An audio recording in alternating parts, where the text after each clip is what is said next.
Okay, thank you so much everyone who is watching us. My name is Sultan Ali and this is Day Survives. We are on Facebook, we are on YouTube, we are on Twitter, on all social media platforms. You can also follow us on our website www.daysurvives.com.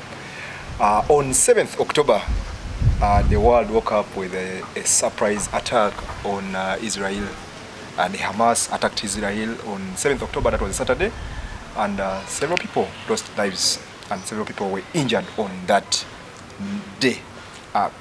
Israel responded by attacking back Gaza as in the war of response. So today I've brought a senior political analyst, a councillor from Abia County. I call him a DP strongman because he's the only DP councillor in Amuria district. No, we are two. You are two? Actually, one in Kaplibio. Okay. And I'm also the other side. But in Amuria district, you're the only one. I'm alone. Yes. So yeah. Amuria DP strongman. Yeah.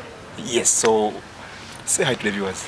First of all, I want to take this opportunity to thank you yourself, the producer and the managing director of this company, The Day Survives, yes, please. And all the viewers across the world. My name is Moses Ochole. I am a senior political analyst, both local and international affairs. Today we are on the international affairs. So yes. Ochole, I want to get your view. Why do you think Hamas attacked Israel at this time? First of all, from 1948, after the Second World War, I would say the Israelis suffered a lot from the Nazi army in Germany. They were killed, about 3 million. Yes. Jews were burned. After the World War II, the United Nations, with the support from US, I would say, and Eastern Europe, yes, decided to relocate the Israelis, and we are very lucky that Uganda actually was not allowed anymore to receive the Israelis because of the weather and the funding. But the British government had recommended Karamoja, particularly Karamoja, to be the destination for the Israelis to settle. Okay. However, when you look at Palestine, the current Palestine, Palestine was not, highly populated. So they decided to settle the Israelis into the Middle East, and particularly the Middle East, Palestine. So, well, they lived, I think, from 1948, and they had the First World War around 1963, the Second World War around 1973. Up to date, the Palestinians have suffered under the Israelis. The Israelis actually receive heavy funding, military funding from the US and its allies. And the US and the other Western allies Eastern allies have actually weaponized, I would say the West, yes, the West have actually weaponized Israel. So Israel enjoys a lot of support than any other country in terms of military funding. Yes. So it is Hamas that attacked Israel, not Palestine as a country. No, look here. Yes.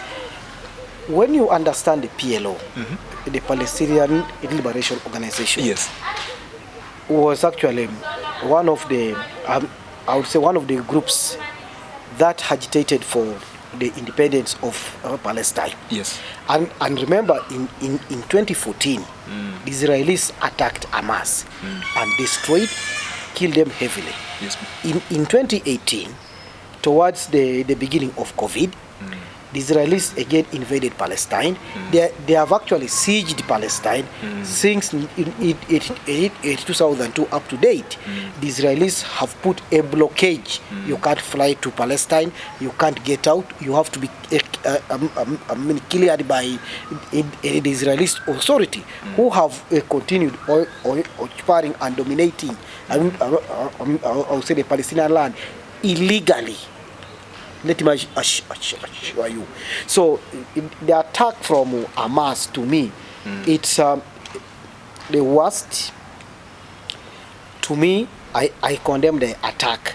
But you should ask yourself, what made Hamas to respond in that manner? Yes, let's come to that question. It is the behavior of the Israelis. Let me tell you, the Israelis had no ownership of land inside inside Palestine. I mean Palestine. Yes. And the mistakes I would say Africans are making is to assume that, I mean, most of the Israelis are Christians.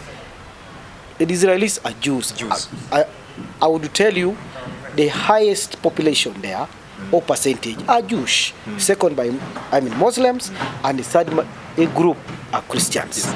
But the war in Israel is actually a war, I mean, backed by American foreign policy against the Palestinians, who also have the allies across the Arab world. Yes. So you want to tell me that this is now becoming a religious war?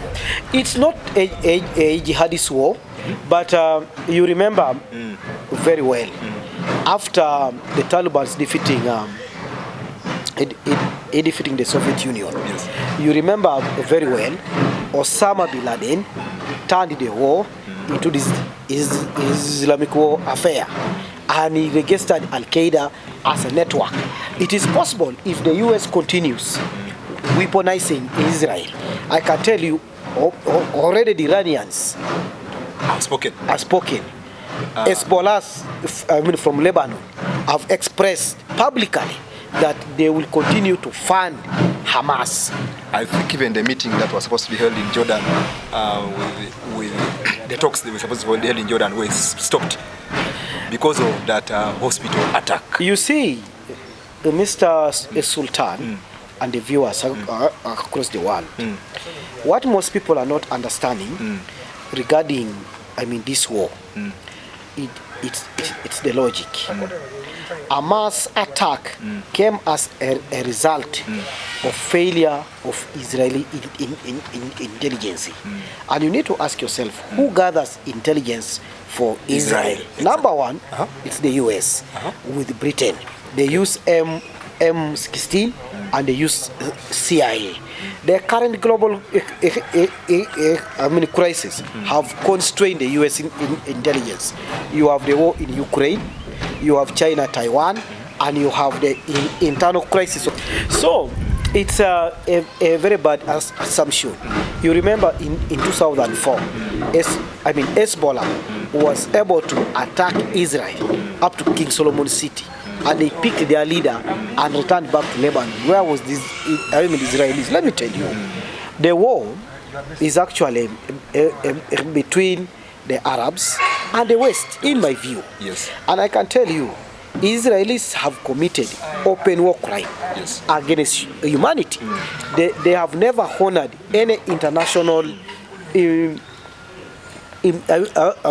peace deal to respect the Palestinians as the ones who received the Israelis as per 1948 settlement.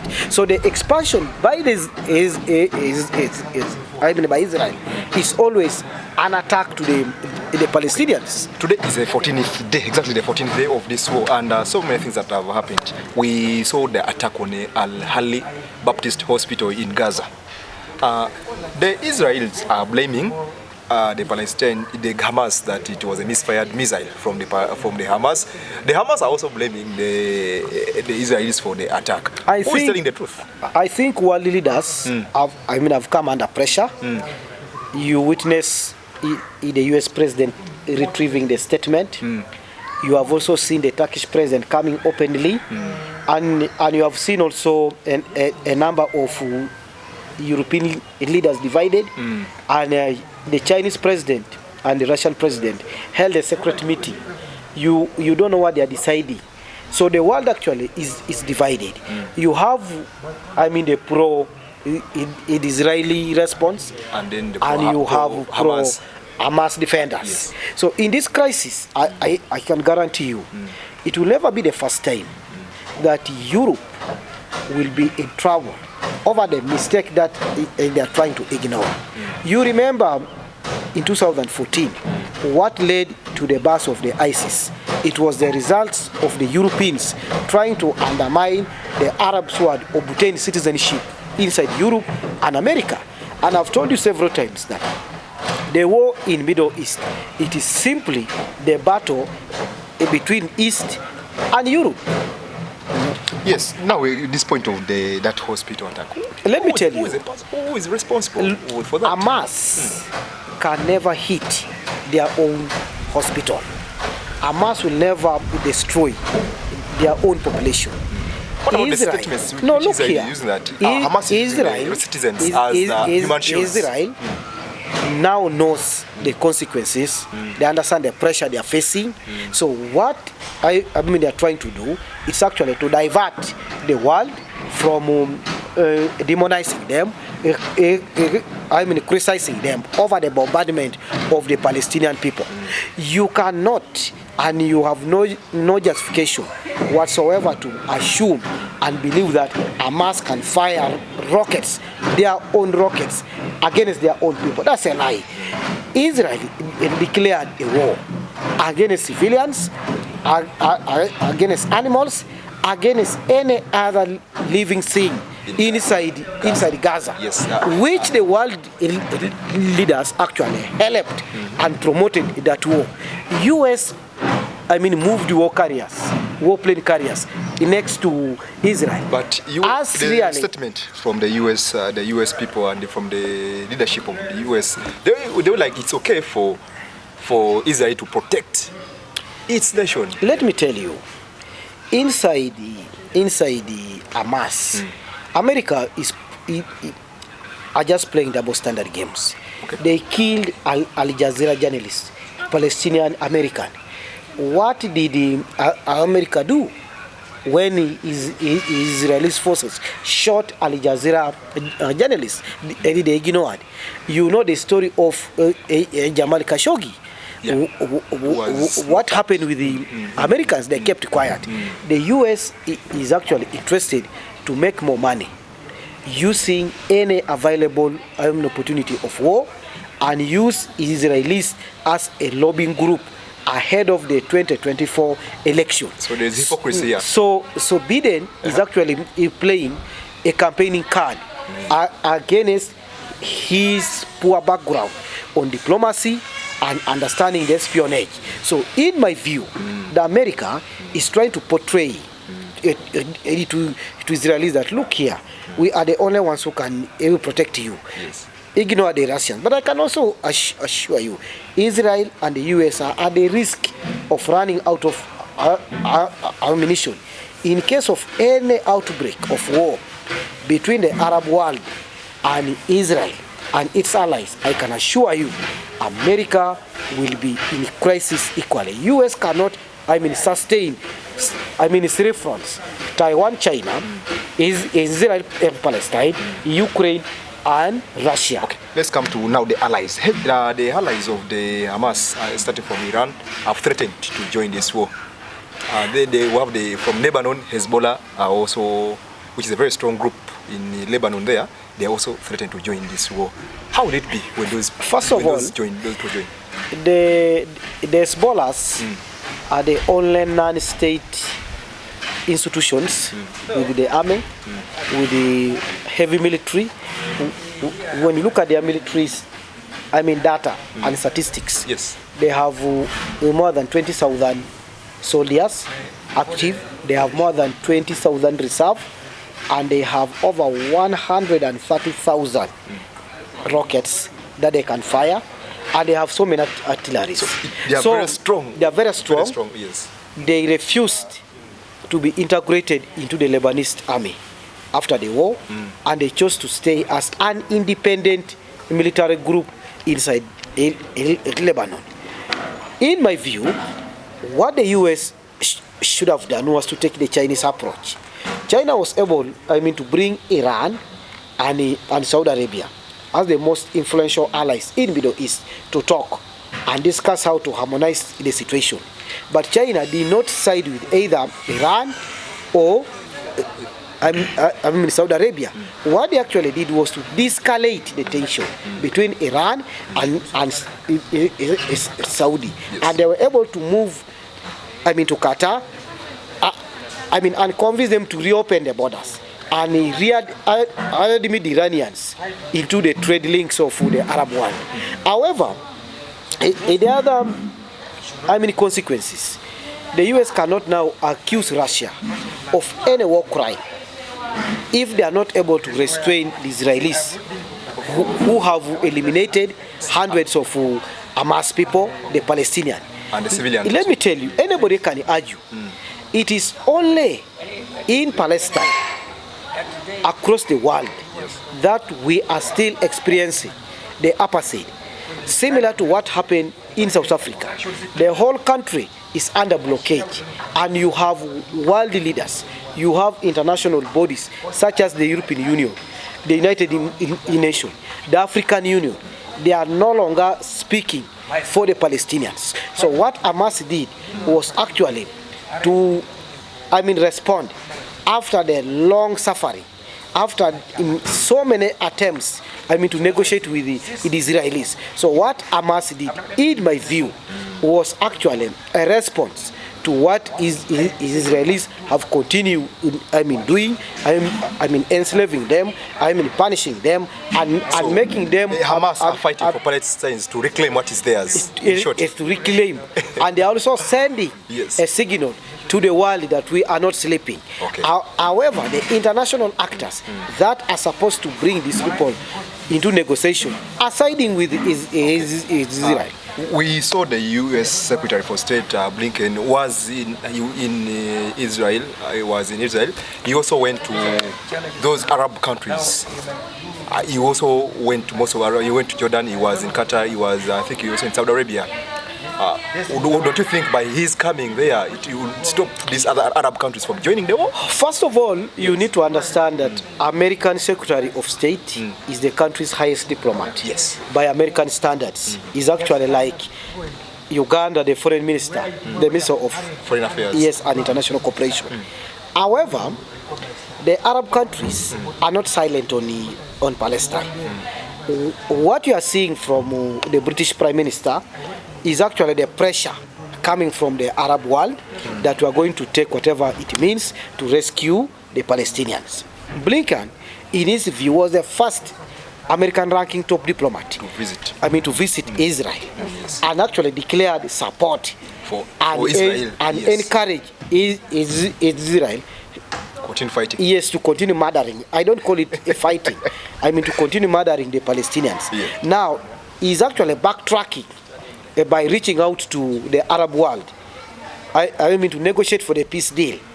To me, is not worth to negotiate for any peace deal between Israel and Hamas, because they were the ones who offered massive missiles, massive intelligence, and even physical support in terms of deploying their commandos and moving their warplane next to the Israeli border. So to me, you know very well, the US at the moment are also facing so many challenges, and they know that Saudi Arabia controls oil, or whatever you call it. Saudis are the most influential people with the Qatarians in that region. So the US knows that for any peace deal to happen, you must bring Saudi on your board. You must bring Qatar on board. However, the Iranians are also militarily powerful. The Syrians are backing the other side of Hamas, and you have the Lebanese. So you have Jordan on the other side. Any peace deal to collapse, America will pay the price with its allies. We have Egypt here. Egypt refused to open its border crossing for the Palestinians to go in as refugees. Is Egypt also influenced by other countries to do what it's doing, or the border all these events, Rafah border is closed? All these events rotate within 2014. After the Arab Revolution in 2010-2011, yes, you know very well that Mubarak was removed from power, and election was organized.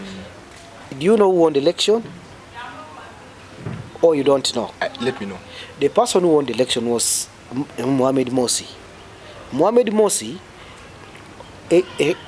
comes from the Muslim Brotherhood, a political party which is heavily affiliated to Hamas. After that election, the army commander at that time was Abdul Fattah al-Aziz. The president was Barack Obama of United States. US provides the largest military budget to Egypt, and the US uses Egypt as a go-between between the Arab world and America. Now, failure of Egypt to open a border is common sense. It's American-backed influence towards the military coup of 2014.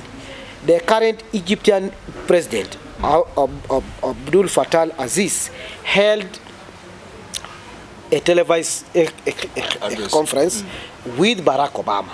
And I can assure you, the Secretary of State at that time was Hillary Clinton. They agreed to back Egypt as a strongest ally that can be used for any deal between the Arab world and the US. Therefore, Abdul Fattah al-Aziz became a beneficiary of American influence in Middle East, and he was able to overthrow elected president Mohamed Morsi, who was elected democratically under the Muslim Brotherhood.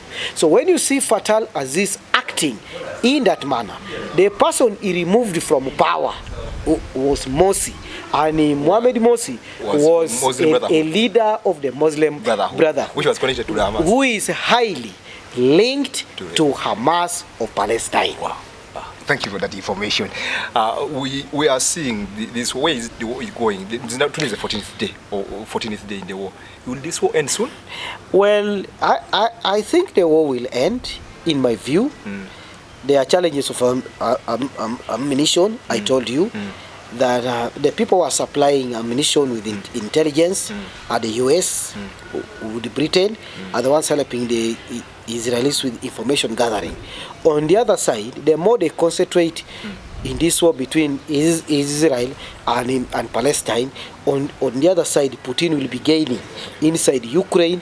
And remember the frequent visits of the North Korean president to Moscow, and Moscow foreign affairs minister to Pyongyang is also a shock to the US. So you realize that the other side, China, North Korea, Iran, and Russia are also taking advantage of this war of Israel and Palestine. To back Russia no, not to back, to reorganize themselves and see that how can we retaliate. And of course now they are laughing. They are saying, America, this is now your table. You are the one who's killing the Palestinians. You are the one backing them. Which moral authority do you have to talk about the Ukraine war? So you can't. So in this crisis, of course, on the other side, China is also organizing to invade Taiwan. So the overall thing, in my view, US is constrained. You have crisis of the indictment of the former president Trump, who has got the highest rating in the Republican nominee. You have also Biden, facing the same crisis. He's also been wanted in courts of law. From you, what will happen if the Israeli Defense Forces, the IDF, launches a ground offensive in Gaza? What is going to happen there? I can tell you, Israel will be inviting problems to themselves, and I can also assure you that those who will support from the West, Britain, Germany, France, and America, will be inviting problems to their homeland security, and it will be a danger for them to assume that the Arabs, the Palestinians, are going to keep quiet. No, look here. But why are you saying inviting problems? Yet they have enough allies. Let me tell you. Countries have spoken up. You have seen what the French went through, who British and the Germans. The Arabs will decide to take the law into their hands. They are also capable of launching society explosions inside Europe. And you can also see the similar situation, what happened in 2001, 9/11 attack, which I wouldn't encourage for anybody to do that across the world. I can also guarantee you in the show that the war might move from the Palestine, Israeli to the jihadists. That will give opportunity for the groups like the Taliban, the groups like Al-Qaeda, terrorist groups who rise up. The groups like the ISIL, the groups like the Hezbollah. So the US and its allies may not be able to contain all of them at the same time. True. So it's a huge risk, I mean, for CIA and Pentagon to continue gathering information for Israelis against Hamas. And I can tell you that you are not going to say that 2.5 million people who live within Hamas, within Gaza, are supporters of Hamas, because election was organized and Hamas defeated the PLO. So they are supporters of the PLO. So the Palestinian Liberation. Hamas is a political party. Hamas is the sitting government in Palestine. Yes. So what the Israelis and Americans are trying to do is to overthrow Hamas. I mean, the same way they did to Morsi in Egypt, and install a very unpopular president. That is the Egyptian leader, whom they can use at any given time to meet their interests or to suit their interests. So when you see Americans supporting a foreign government, it is purely their interest. Mohamed Morsi was declared the winner of the election against all odds.